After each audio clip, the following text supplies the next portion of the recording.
Welcome to Women in WP, a bi-monthly podcast about women who blog, design, develop, and more in the WordPress community. Welcome to Women in WP. I'm Amy Masson. I'm Angela Bowman. And our guest today is Cami MacNamara. Cami's been building and maintaining websites since 2002 at webcami.com. Welcome, Cami. Hi, it's so nice to see you guys. And we're so happy to have you. We wanted to start our episode today by asking you to tell us about your journey to WordPress. Well, I started designing websites in 2002, and I found myself interested in becoming a web designer because I had a kid. And I'm always amazed at how many other women have shared that experience with me. So I picked up HTML for Dummies, which led to me enrolling in a community college course. So I got a certification. It took me 3 years to do what was supposed to be a 9-month program because I had like a toddler at home. And I just started working immediately in my neighborhood, doing the preschool, the local, I ended up doing a couple of Seattle public school websites, and, they gave me FTP credentials into their system, which was just amazing. So I continued with that. And about 2007, I had a client say, I need a blog. So I went to WordPress.com, set up their blog, and connected it to the HTML, CSS, JavaScript website that I built from scratch. So during that time, I'm thinking, wow, WordPress is going to put me out of business. Everybody can set up their own site. And then as I'm working with it, I'm like, oh, no, I don't have anything to worry about. This will actually help me grow my business. And it took me about 3 years of adding on the blog to go, oh, I can self-host and download from WordPress.org. And then the light bulb went off, and it was like, I'm just going to build websites in WordPress. I'm done with the hand coding. And I transitioned from there. I started with Thesis and did a few sites with that. And then I had a customer come to me with the Genesis site that he liked. And man, that was the beginning of it all. I went all in on the Studio Press lifetime membership, and I hired Kim Doyle, the WordPress chick, to train me how to use Genesis. So from there, I started using Beaver Builder in 2016 in concert with Genesis, and last year I switched to Beaver Builder only. So that's my transition. It's so funny because your trajectory from Thesis to Genesis to Beaver Builder is exactly the path I went. I hardly ever talk to people that use Thesis. I feel so old school when I say that I was a Thesis person. Yeah, no, you can Wayback Machine my website. I've had it forever, right? It goes to like building frames. Oh, God. And then you can see my Thesis version around the 2010, 2011 mark. And then I went to Genesis, and, now it's full Beaver Builder. So I think we can all say we had a Thesis moment. Yeah. And we've all built preschool websites. Like, we should just start taking a poll. I know. I ended up being like the communications chair for everything, for Little League, for soccer, for, that was my job. And it really helped me. I mean, that's how I grew my business before. I'm in B&I now, but before then I just volunteered all over town. So, I think that is just a great way for the person who's starting out to get their name out there. You're not making much money, but people come to know you as the person who does web design. And you've done over 400 websites. Like that must be, I mean, that's huge. What do you feel like has been the thing that you would most be able to convey to other business owners who are taking on building sites for other people? What's your top piece of advice after all that experience? This one is really easy. Do not let your client come to you with a theme that they found on Theme Forest that they want you to build for them. That's not what you do. You're a web designer. So filling in a theme that they find at Theme Forest is going to turn into a nightmare for you. I would say pick whatever you're going to do, pick that as your main selling point to your client. So somebody would come to me and I'd go, oh, great, this is, this theme is really slow, because they all are on ThemeForest, usually really heavy on the back end. I use Genesis themes, and here's one that's similar. Why don't we start here and we'll customize it to be your own so it doesn't look like everyone else's.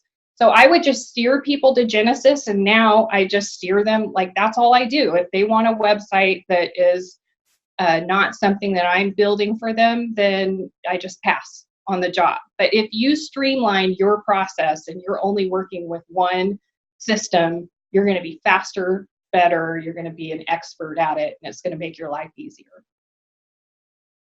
Yeah, I've totally made that mistake in the past, taken on somebody's, oh, I have this theme. Can you just help me with it? And I always, I think it's a woman thing. I just want to help people. Yes. And so exactly. I just, sure, I'll take a look. I'll see what I can do. And then, by the time it's over, I've rebuilt the whole thing.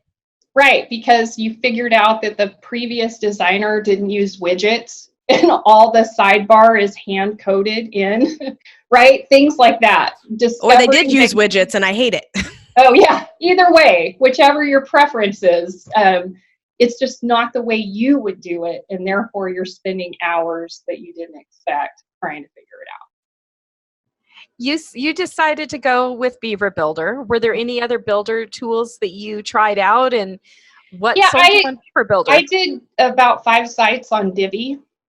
And after I trained the client and they never got it, like they could just not use it on their own, that and how much slower it was to load. And then when you try to remove a website from Divi, you're left with this short code madness everywhere that you've got to clean up. And because I used to code, I am still the person that wants the code to look perfect and indent. And, I just want clean code, even though nobody's looking at it. I don't know why. So that was like my first try. And a designer here in Duval, she's the Anne-Marie Gill. She's a good friend of mine. She said, you've got to try Beaver Builder. And we co-work every now and then, about 4 times a year. She's over on the east side. Driving anywhere in Seattle takes hours. So we get together, and she turned me on to Beaver Builder, and I just did exactly what I did with Studio Press, and I went all in. I bought lifetime for all the add-ons and agency level, and I did enjoy being able to transition with Genesis and Beaver Builder. I think that helped me move forward with it because I was so comfortable with Genesis at the time. And I did that as well. I was, Genesis with Beaver Builder for a long time, and finally, mostly I've switched over to all Beaver Builder. And sometimes I still do Genesis stuff depending on what the client needs, or, if they need something really cheap and they don't want to pay for custom design, I still have my whole lifetime license for all the Studio Press themes. So I just send them there and tell them, pick out a theme and we'll set you up. And that's great. Great for food bloggers. I still go to my, Foodie Pro or whatever it is, because it's all just set up for them. Yeah. And so you do, you mentioned that you certainly have gotten involved with WordCamps and the WordPress community. And what role has that played in your evolution? You picked your tool, but then you also, you're not just by yourself. You're a part of a community. Yeah, completely. I joined BNI in 2010, and that's Business Networking International. It's a networking group. And in that group, I met an SEO specialist who was involved in WordCamp. So he invited me because he was speaking. And honestly, I didn't even really, I knew there were a few meetups. Bob Dunn had a meetup at my local library for WooCommerce that I went to, but I didn't get that, the WordPress community in Seattle is like 3,000 people close. So once I went to that, it was so helpful because you're learning it on your own. Like I did lynda.com training, and, Carrie Bills has trainings on there. It just, I'm self-taught with WordPress. Right. But I had enough skill from, learning basic web design to pick it up pretty quickly. But I love the whole WordPress community, and I probably don't get to go to meetings as much as I'd like to. But I'll always be a part of it somehow. And, it's introduced me to so many people, and just meeting different companies and exposure to the different tools that are out there for us. So there's never been a WordCamp that I've walked away from where I didn't learn something incredibly valuable to apply to my business. Yeah, I'm with you. And when I go to a WordCamp these days, since, I've been around the block so many times, now I feel really old. Yeah, me too. I feel like if I can walk away with one thing, like one thing I didn't think of, or one thing that I didn't know, one tip, it's going to help me grow my business, then I feel like it's been a worthwhile trip, because, you're paying what, $50, $30 to go to these WordCamps. How much do I really need to grow and learn to make back that $30 or $50? Yeah, and we get exposure. I remember one of the first things that I sat through at WordCamp in Seattle, it used to be at the UW over at the college, was the law and WordPress. And just, the amount of people, I still have it happen where a client, this just happened yesterday, grab the graphic off this website and slap my logo on it. I'm like, yeah, no, I'm not doing that. That's illegal. And, I have something to talk to them about it. And so sometimes, you just bring back something that just changes how you talk to your clients as well. And I think that that's really invaluable.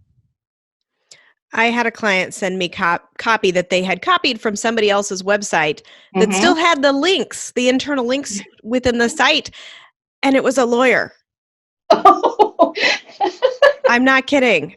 Yeah, no, I'm not surprised by anything. Yeah, people get really freaked out about getting their content together and just will, just take everything off this and plop it in there for me. It's like, well, I can rewrite it or summarize it, or, I'm not really into doing the copywriting, but if somebody is completely at a loss, I will throw in my help for that. Back to being a woman and wanting to help everybody. Yeah, that's right. We can't stop. I love what you said about being able to just pick up that one thing at the WordCamp and having it be or Amy, both of you saying that having that be worthwhile. I went to the Salt Lake City WordCamp. I was asked to speak there, and I went to one session that just changed everything for me. It was Stephanie Wells speaking about her plugin Formidable Forms, and I've been able to do so many amazing things with that plugin. And that you mentioned that, like, you've also learned from other women like Jennifer Bourne, the Profitable Project Plan, and streamlining your processes for your business, doing more automation, which tools like Formidable Forms can help you do. Like, speak to that. Like, what kind of automation and processes have you improved over the years? Well, Jennifer's, so I think I took a workshop from Jennifer up here in Seattle at WordCamp 2017. And, I was talking to somebody else earlier today about this. I sort of flew by the seat of my pants for the first 6 to 8 years of my business, right? No systems, just like, okay, I have a dedicated office and I have a to-do list, and that was it. And when I signed up for Profitable Project Plan, and, she just has an incredible email sequence that goes out throughout the whole process and divides up all your different areas that you're working on throughout the timeline of the job. And it took me over a year to implement all of it, because I work on about 15 to 25 new projects at one time. So I never have time to do that. So I went to the library once a week for about a year for 2 hours on Wednesday nights, and worked on my own business. And that included her training. And, I'm still learning to implement it all, to use Zapier and, Gravity Forms I use quite a bit. And I just signed up for Bid Sketch because I'm tired of sending, my proposals on PDFs and things like that. So in addition to her training, I did WP Elevation too. And I did those pretty close to each other. And it was a good complement. One was more agency driven, which I'm not. But there was there's always information for agencies that you can apply to yourself if you're just a solopreneur. And then just tying that in with Jennifer's training, it was a home run for me. I'm far more efficient. So I just would recommend that anybody starting out, you got to invest in yourself. I went a really long time without doing that. You know, my lynda.com subscription was as far as I was going, and I wasn't going to go to conferences and things like that. And, you know, now I'm really into it, and it just makes me a better web designer and a better business owner. I mean, web design is what I do, but I run everything. I'm the everything. I'm the accountant, the whole works. So any help I can get, I'll take. Well, and I think that that's so important. And people, you hear these debates about, you know, or you're not a real developer, or you don't know how to code this or code that. And, you know, code will not run your business. Mm-mm. Writing good code is not going to bring your clients in the door. Your clients don't care that you Nope. write good code. They care that you know how to get the job done. And part of that is knowing how to do accounting and knowing how to get new clients and all these different aspects that people forget about. And I think it's so valuable that, you know, you invest your time into all the aspects of running a business, because we are running businesses. We're not just writing code. Exactly. And time management. If you can't manage time when you're working on a project, you're not going to be successful. And tools that help you manage time, Calendly.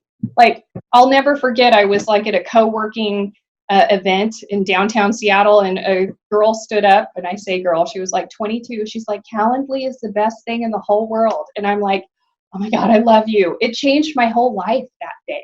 Just that one sentence that she said. And I came home and I stopped sending 18 emails to try to schedule a client phone call. So anyway, it is amazing, the tools that are out there for us. It's painstakingly hard to find the one that's it's right for you. Like, I've tried so many CRMs, and, you know, but you have to try everything and see what works. Yeah, it's great. Amy is really kind of the queen of automation, and I want her to do a presentation for my meetup remotely, just to like, or even just have a webinar with our past participants on our podcast where it's like, bring out your automation tools, show us what you know. And so many people talk about it, right? And it's great, and you get all excited, and then you sit down and it's like, oh my God, how do I set this up, right? Like, if somebody could make a killing with courses just on automation setup, right? I think that would be gold. One of my hobbies is just looking for different things I can connect in Zapier. Yeah. And so I will just sit there and look and look and look, and then I'll post in Slack, you know, what great automations do you guys have? What are you guys doing with Zapier? And I'm always disappointed that I don't get more people telling me all the great zaps they're making. Well, all I've had time to set up is I get a zap when somebody fills out my contact forms on my website, because, you know, those always go to spam and you're like searching everywhere. And I was so excited about that, right? You know, it was like, this is a great backup tool, but the amount of things you can do with Gravity Forms and Zapier is, you know. Oh, Cami, we need to have some do. WordCamp US. Let's do some automation, because I got some things I can show you. I'm coming ready. I want to be a fly on the wall for that one. Yeah. Okay. I wanted to ask you about your work with GoDaddy. And, you know, I can ask this as because somebody that also does some work with GoDaddy, but I think we got started in a different way. And GoDaddy kind of has an interesting reputation in the WordPress community, something that they have been trying to fix. So how did that start for you, and what is your work with them now? So I've been a customer of theirs since like 2003. I think that's as far back as I can go in like printed receipts. They only show me going back to 2006, but I purchased domains for a client in their own account, so it wasn't mine. I started blogging about problems I was having with Gravity Forms and GoDaddy hosting, where I was not getting my form notifications. They were going into nowhere, and that led Mendel reached out to me, who was the evangelist. So that was kind of like my first interaction with the people working at GoDaddy. So later, I started a care plan business in 2015, and I used Managed WP, and I had already had tons of people who had delegated access to me in GoDaddy Pro. So I clicked a merge button, and suddenly I was in the Pro system, and I had all kinds of problems. So I sent an email to someone, I can't remember, I just reached out, and I ended up on a Pro Council that was all about that merge. And I did that for about 6 months. And when that finished, I had another problem. I was in that merge, and things were still, a little rocky at first. And I found the web diva, Lisa's testimonial on the GoDaddy site, and I sent her a random email on it. I'm like, hey, I use it too, and, let's talk. Well, she went to high school at the same high school my husband did in California. She and I have almost the same business. And anyway, we hit it off, and she invited me to be on, or she hooked me up with Rachel, who invited me to be on the Pro Council. I was on the council I was on for the Managed WP Pro Sites merger ended, and I was having problems. So I found Lisa she had a testimonial or something. I sent her a random email. Just so happens she, in the Bay Area, my husband's from the Bay Area, she went to the same high school he did. We just hit it off because we really have the same clientele, and it's just us doing our business. And she worked with Genesis. Again, we just had so much in common. So she reached out to Rachel, and I was added to the Pro Council that Amy's on. And like a month later, I'm in Phoenix for the Pro Summit that they, which was SCORE. I mean, I'm a small business owner. Nobody flies me anywhere, right? So through that experience and being on the Pro Council, somebody reached out to me and said, we want to have a Web Pro ambassador. Would you be willing to do this for us as the first one at Seattle? And I'm like, sure, I'm going to be there anyway. So, they sent me GoDaddy t-shirts, and I worked in the sponsor booth talking to people about Pro sites and Pro clients, which I have, I use every day. Had a great time. I hit it off with everybody that was working there to the point where they're like, are you sure you don't work for, it was just, it was nice to be with people. I work by myself, so I really loved that. And from there, I have been to a couple of internal events for them as a customer that could, any customer service rep can talk to. So they have like little trade shows internally. And I went to both Arizona and Cedar Rapids, Iowa, and went to 2 call centers and met hundreds of people and said, hi, I'm Cami. I really don't work for GoDaddy, like 80,000 times. So it's been a fun partnership. They sent me to WordCamp last year, US, and I'm going with them this year again, too. So it's the friendships that we make on that council. Like Amy and I met in person, went to happy hour at a friend's wine bar here in Kirkland, and it's just been phenomenal. I love having a community, and I learned so much about different businesses that way too. Yeah, I can confirm that. I got started with the council actually in, I think, 2014. The person that contacted me was just a random email from somebody that doesn't even work there anymore. And he was like, I'm interested in talking to you about, GoDaddy. And I'm like, I don't like GoDaddy. And he's like, we know. And it was really about, they wanted to turn their reputation around with small boutique web agencies like ours, and just wanted to talk to us. And I'm like, well, what's in it for me? And he's like, nothing really. And so I'm like, okay.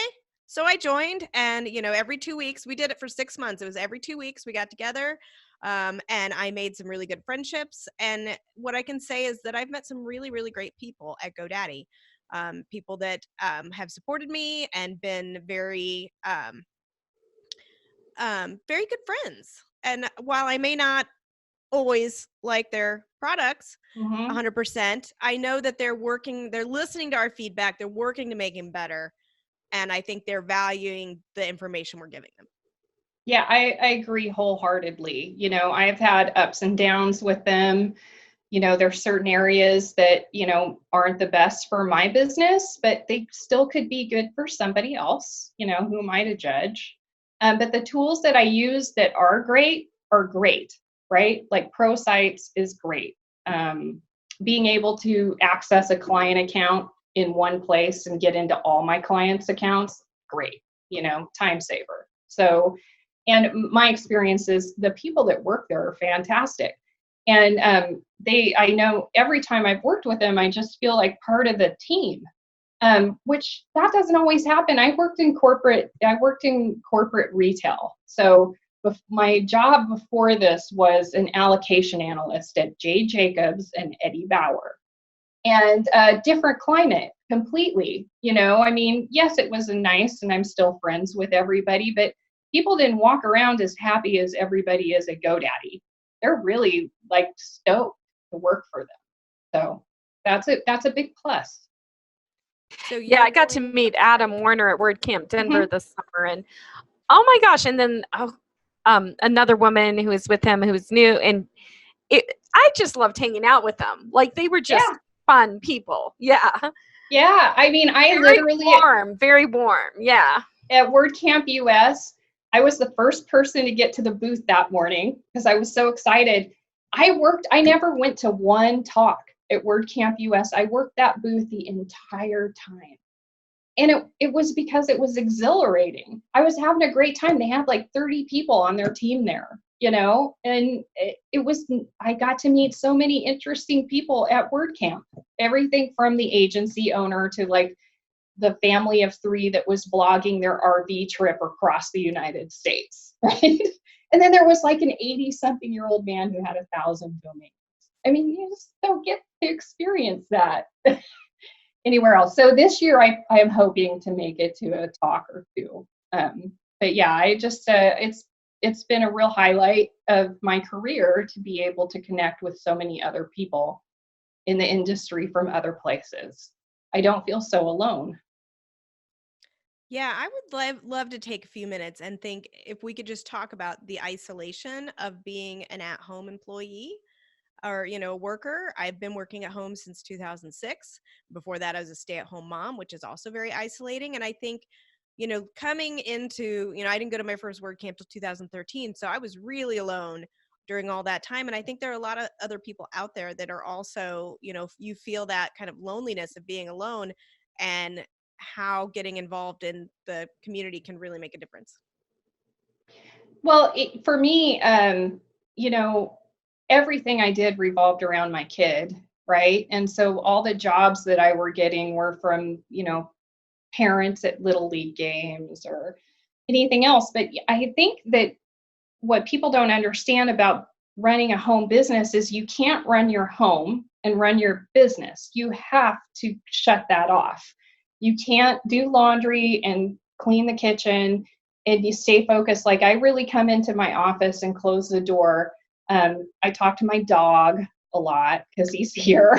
Me too. But it is very isolating. And B&I is really what got me thinking that I need to get more involved in the WordPress community, because just being part of a business group that met once a week got me out of my sweatpants, because I'm just working behind the computer, and made me to feel like a business owner. I don't think that you feel like a business owner when you're so closed up at home. And, it's like people don't give you respect in that either. Like, it's like, oh, Cami, can you pick me up at the airport? You don't have a job.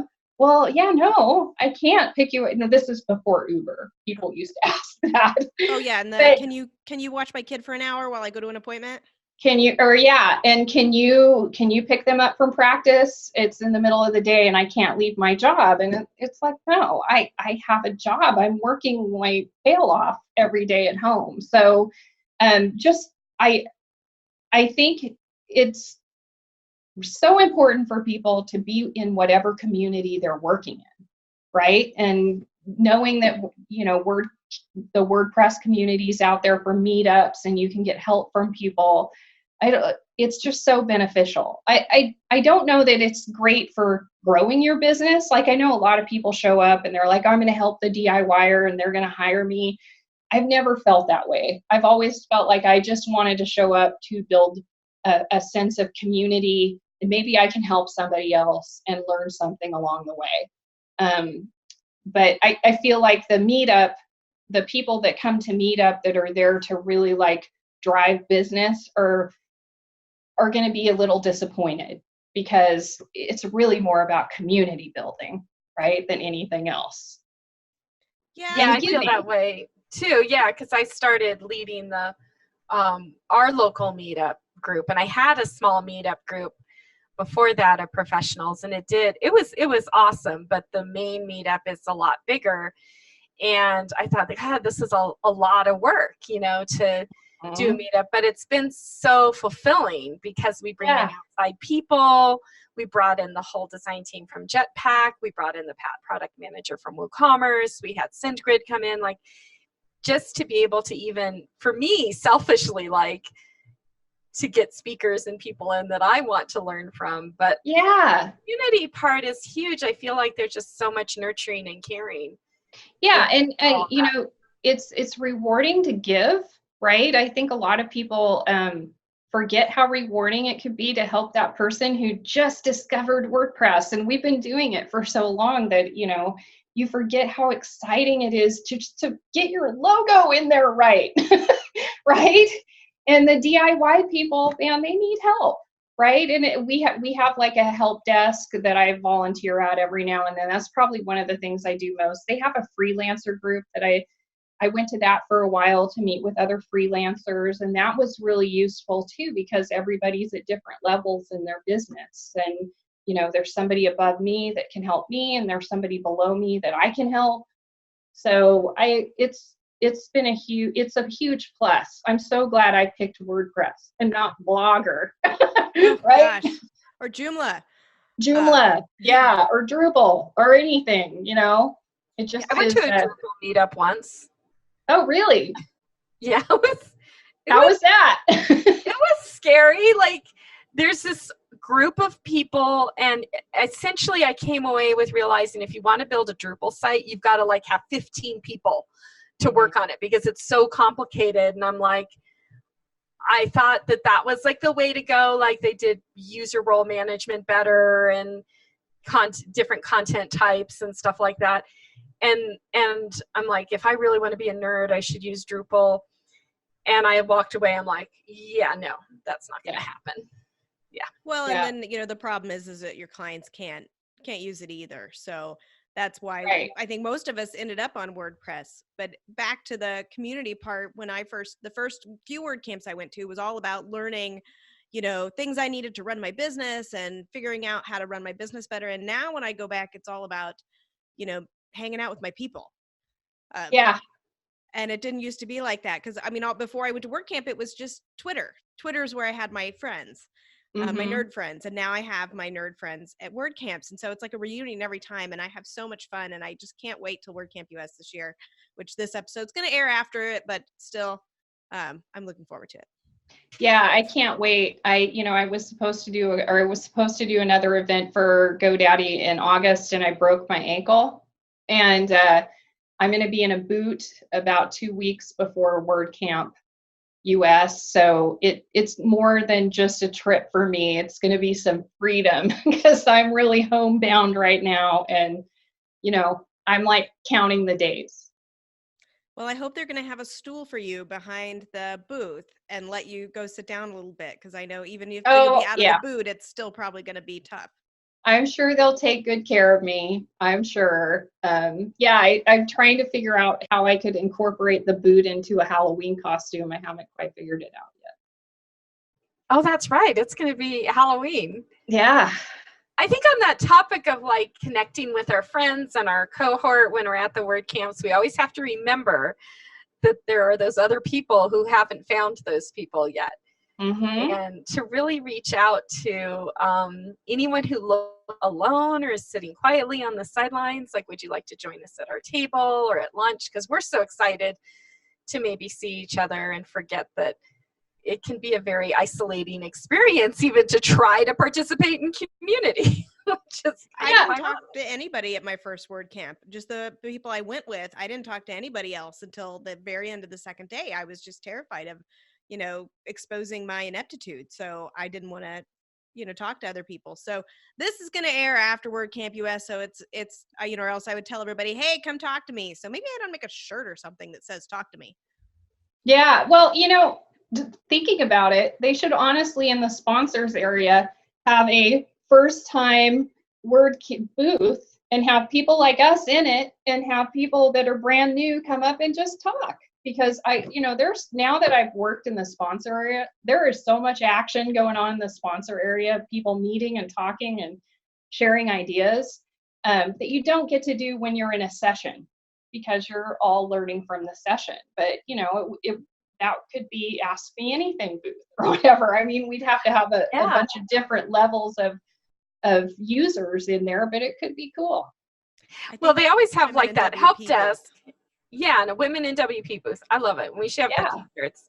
We got to design the t-shirts. but they are supposed to have this community track for WordCamp US. It'll be interesting to see how that goes. And maybe that's something we should propose to them, is having the welcome newcomer kind of place. The ask me, just say hi, ask me anything. I just want to hear your story. And people love to talk about what's going on in their world with WordPress, whether it's, I love this, or I'm so frustrated with this. And, it all comes out in the sponsor area.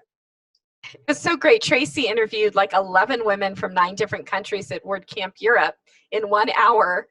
And there was a woman who she interviewed who was just, I don't know if it was her first WordCamp, it might have been, where she was just a blogger. And saying just a blogger, it's not that she's just a blogger, but I'm sure it was probably a thing for her. Like, wow, I'm going to be on a podcast. And Bob Dunn interviewed me at the Portland one. That was my first podcast experience. And there are things that just kind of make the event for you, right? And it's usually some kind of connection that you're making there. But yeah, I think that the Women in WordPress booth is a great idea. And that's where we can have our Women in WordPress after dark. Oh yeah, that would be great. I'm still waiting for you guys to do another happy hour. I was out of town the last time you did that. So that's coming at WordCamp US. There's going to be an in-person happy hour. We just don't have all the details worked out yet, but it's in the planning. So of course, people listening, sorry, it's already happened. But Cami, now. Okay, perfect. Perfect. You spoke about in your email all the dudes. Mm-hmm. Talk to us about all the dudes, and do you feel like that's balancing out? Do you feel like, particularly, I mean, there's a lot of probably different types of conferences you go to.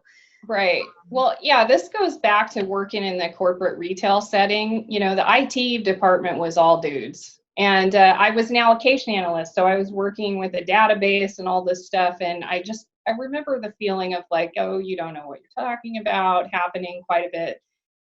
And I went to my first conference was an event apart. And, that's Jeffrey Zeldman. And I was just blown away because somebody gave me a free ticket here in Seattle. It's like an $1,800 conference. And I walk in, I'm like one of the oldest people there, except for the people that are speaking. And it was at least 75% guys, right? And, and 25% women, and most of them in their 20s. So I felt a little fish out of water. I'd been to WordCamp before and it seemed a little bit more even, but over time, I feel like WordCamp is getting more and more even, right? I feel like women are entering this job market faster than, for all the same reasons we did. I want something I can do from home because I'm a mom. And so I feel like it's evening out, but it has a long way to go. I don't know that I make as much money as my male counterparts. I think that's true across all industries and jobs. But it is more comforting to go to WordCamp and not to be one of the older women, only women and older women, right? Like I'm meeting more and more women that are in their 40s and 50s, and I feel so comfortable in that, community. And did you notice that the speaker lineup for WordCamp US this year is I think equal men and women? Yeah, that's Every great week when they too. announced, I was noticing that the photos were, it was even, and I'm like, somebody really thought about that. Somebody put time into choosing the speakers so that it would be half and half, and it was not like that at the first WordCamp US in Philadelphia, for sure. Yeah, and I'm just noticing, I go to other conferences too. I went to like a marketing conference here in Seattle. I'm trying to pick up ones that are right here in Seattle because it's easy to go to. And, generally speaking, compared to 5 years ago, you definitely see an increase in women. And it's exciting to, see young women that are starting their own businesses and stuff. It's great. Yeah, I was just at Pressnomics, and it was mostly men because it's kind of this higher level, plugin developers, theme developers, people who are making big money with WordPress. But it's unfortunately, like you said, it's the men, the plugin developers, and the hosting companies and things like that. And there was just very few women. So at the very end of that conference, when they had like this Q&A session, the women spoke up and said, you got to do something about this. Like there needs to be not just a passive initiative to bring more women to the conferences. Yeah. Like they really have to make it intentional, kind of put a committee together for it, and make some plans around strategy around like how do we make that happen. Well, and I know from Twitter there were plenty of women in attendance because I follow all that stuff on the weekend. I'm kind of one of those people that I attend conferences via Twitter from my couch on the weekend. There were women tweeting about it, but at the actual conference, because I was there, it was maybe 12-15% women. Oh, that's low. Yeah, it's pretty low. Let me ask you your opinion on this. What do you think about how the WordCamps are always on weekends? Yeah, I mean, I'm flexible with it being whenever. In some instances, it would be nicer if they were like regular conferences and during the week. None of the other conferences that I attend are on the weekend. But I've also often wondered if that's because so many of us are working, and the Monday through Friday is our time to make money, and the weekend is the time to go places. I always think I should be taking advantage of this for tax write-off travel. I never do that. Like, I should be going to WordCamp Miami. Why am I not doing that? To me, it doesn't make or break it, but it does seem like they could make it more flexible. Like if that worked for the community that was putting it on, it might be cheaper in Seattle to have it at the convention center Monday through Thursday, or Monday and Tuesday or whatever, than it is to rent the place on the weekend. I don't know. Maybe it's because WordPress users sometimes are those bloggers, and they might have day jobs. Exactly. And self-employed people like we are, they're the community that isn't right during the week. Or they are self-employed, they just don't hire us, right? Like I met so many people that are DIYers. I mean, people that have their own personal blog, or they're a lawyer, or, those people are attending WordCamp too. And it seems like, the attendance for WordCamp doesn't have a cap on it if you started opening it up or advertising it more to the end user versus the producer. Yeah, I've always wondered about the goal of why. I mean, they're always on the weekends. They never mix it up. And for me, as somebody that got into this business so that I would have more time with my family, I don't necessarily always want to leave on the weekends when it's family time to go to this conference, when I would rather take, that's a work conference. I want to go and do it while I'm working. But I do, yes. I do understand the other side of it, but they never mix it up. It's always weekends.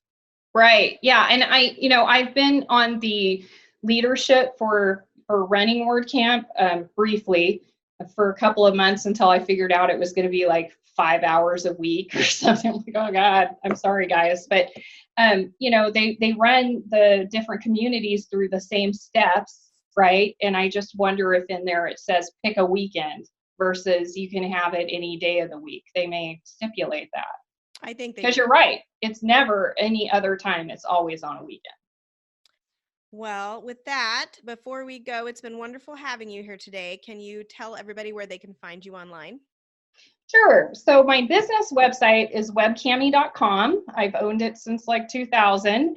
And I started a second little blog called Web Cami Cafe, and I'm just trying to build up some content for myself and share how I started my business. And I have a little Facebook group with that too. So Web Cami, and also on Twitter. I own @WebCami for everything. So Instagram, you can check all of those out. And my website, webcami.com, will lead you anywhere you need to go.